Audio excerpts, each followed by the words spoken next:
Our first story takes us to the Indian financial sector, where Bajaj Housing Finance has been making waves with its impressive growth trajectory. However, according to a recent report by Jefferies, the company's valuation may be a cause for concern. The report suggests that while Bajaj Housing Finance is a high-quality franchise with strong asset quality and operating efficiency, its returns remain below those of some peers trading at much lower valuations. This raises questions about the company's ability to justify its current valuation, especially in a competitive market where margins are under pressure. Jefferies has set a target price for Bajaj Housing Finance, citing the company's fast growth, low credit costs, and operating efficiency as key strengths. However, the report also highlights potential downside risks, including slower housing demand, intense competition, and deeper margin compression. As we analyze this story, it's essential to consider multiple perspectives and avoid making any hasty judgments. On one hand, Bajaj Housing Finance has demonstrated impressive growth and a strong track record of asset quality. On the other hand, the company's valuation and margins are under scrutiny, and investors need to carefully weigh these factors before making any decisions. As we continue to navigate the complex world of stocks and finance, it's crucial to stay informed and adapt to changing market conditions. We'll be keeping a close eye on Bajaj Housing Finance and other key players in the Indian financial sector, bringing you expert analysis and insights to help you make informed decisions. We'll be right back with more from the world of stocks and finance on the Riskwiser Zone. Welcome back to the Riskwiser Zone.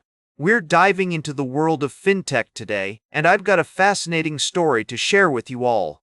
You might have heard about Klarna, the Swedish buy now pay later firm that's been making waves in the financial industry.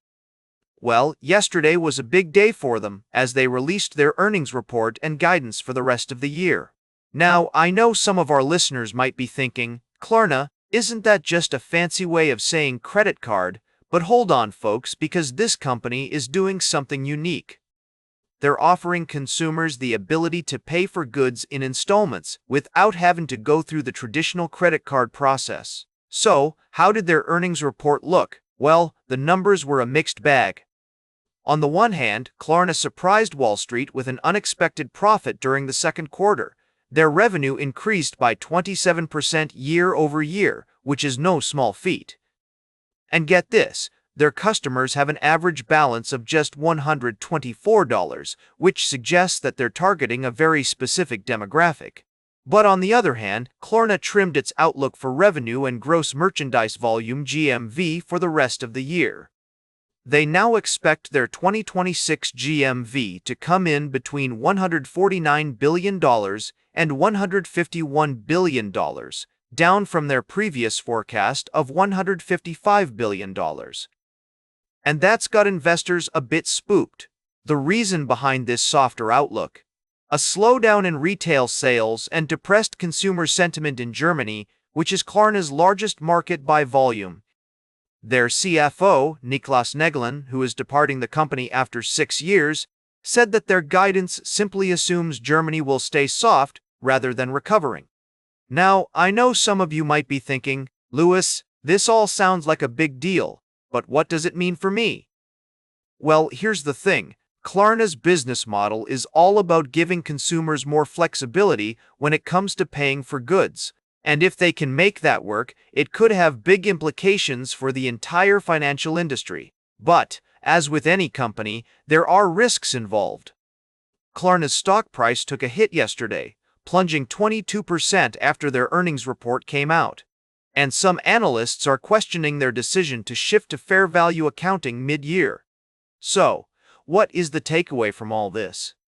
Well, it's clear that Klarna is still figuring things out, just like any other company in the fintech space.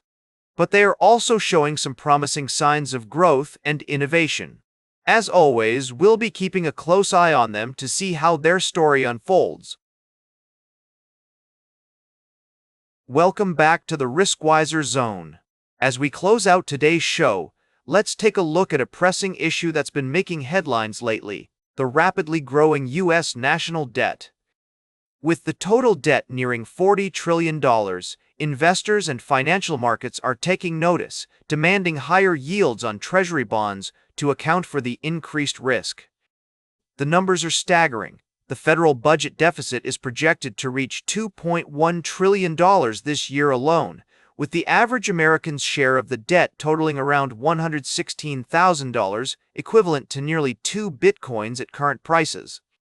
This has sparked a debate about the affordability of luxury items like cryptocurrency, with some arguing that the debt burden may be draining the budgets of everyday Americans who might otherwise invest in assets like Bitcoin.